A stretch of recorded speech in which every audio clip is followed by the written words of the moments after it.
John, you've worked up a whole network of contacts on Bay Street and in the financial world and capital markets over your years. So what would you say the mood is right now? Give us some anecdotes and give us a sense of the concern, the fear, the optimism. How would you describe it? I think that investors generally, and the pros, they're becoming more pessimistic now. I think it's really just sort of sinking in. You know, last week people were going, oh, it's going to be a V-based recovery and things will be better in a couple of months, maybe a quarter. And everybody's sort of pushing and elongating out the recovery process to maybe 3 months, maybe 4 months, maybe 6 months. Some people are actually saying maybe a year now. So I think investors are becoming more pessimistic, and that's really the major thing is people are really looking at this functions, not necessarily in the stock market, although it's fallen a lot, but credit markets, currency markets. There's a lot of turmoil. This is a financial crisis. So there's some dislocation that we're seeing in the marketplace, which we can talk about another time. But let's get to what you think may be a reasonable, logical bottom for the S&P 500 of 2100. So are you waiting for one of those washout days where everybody throws in the towel and commonly known as capitulation? Are you waiting for that kind of thing? And also, based on what you're saying, it's difficult to predict, but could it be a V bottom? Is it a U bottom? Do we grind lower like we did in 08, 09 to a deeper low? Do you have any sense of what might happen? There'll be two emotional bottoms. One's going to come up here fairly soon. People are looking at the sickness numbers that are starting to really spread and mushroom in places like New York City, in Toronto. There's closing down of major cities. That's having a real psychological hurt on people. The markets have fallen, a good 30% or so.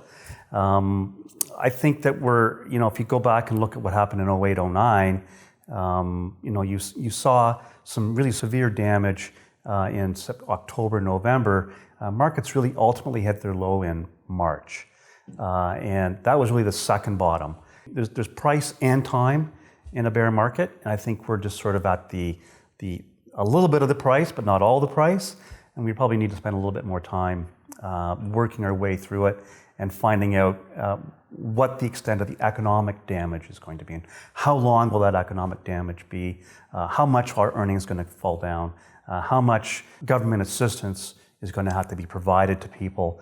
I think markets are taking heart in the fact that government is stepping into the breach here.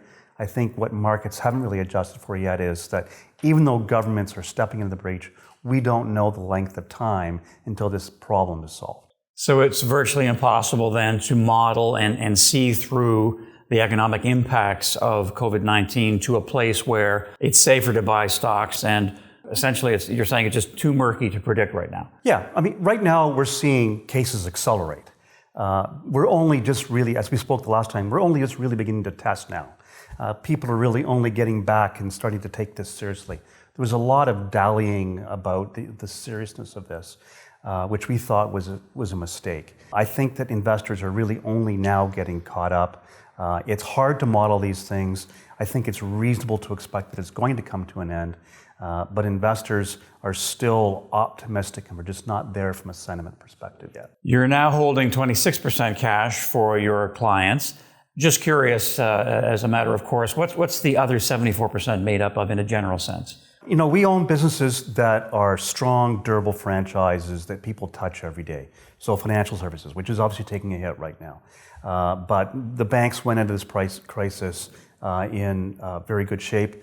Governments have learned their lesson about allowing the financial stocks to get out of hand here. We own some consumer names like McDonald's, for example. Obviously, they're taking a hit, but financially, they're strong. So we really try to do is we want to own companies that have strong balance sheets, good, strong franchises, thoughtful management teams that are really investing in the future, not just always doing stock buybacks and leveraging up their balance sheets.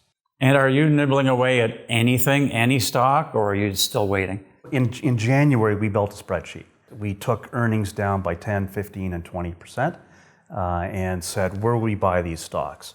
So we are in those buy zones, and in most cases, we just think that time needs to be had here.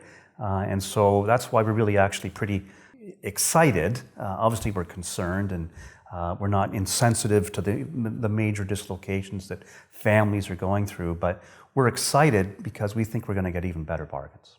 Now, for investors, John, you think there's one question that they should ask themselves. What is that? Yeah, I think it's a great question for investors to think about, and that's really, if you were to be told that they were going to close the stock market tomorrow, they gave you a day's worth of warning, what would you do? Would you buy? Would you sell? Or would you do nothing? And I think, in our case, the businesses that we own, we know are going to function just fine in the aftermath of this. And the markets, by the way, aren't going to open up until it's all okay. So if you have a bunch of cash, and they might close the markets for a month, I'm just picking a number, or maybe 2 months, would you buy, sell, or hold? And I would be a buyer because we want to own good quality businesses. They are on sale. There is concern. There is panic to some extent. I think there'll be more panic yet. And we want to make sure that we don't get overly greedy on the downside. We want to be invested in good quality companies. So it's good to be greedy, but not too greedy. But if you answer the question, I would be a seller, then you have to ask yourself, why is that?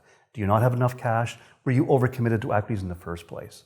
And those are the kind of questions that we try to have with our clients before these kind of things happen. You need to be anticipating that things aren't always just good. And we don't question ourselves when times are good. We question ourselves when times are bad. And that's a dangerous situation to find yourself in. And remind us and remind everyone how they can get a hold of Davis Ray, and if they also want to sign up for the newsletter. Yeah, Davis Ray, DavisRea.com. And you can send us an email from there, and be happy to sign you up for our newsletter and our blogs and our videos in the future. Thanks, Mark. Sounds good. Thank you. Thank you.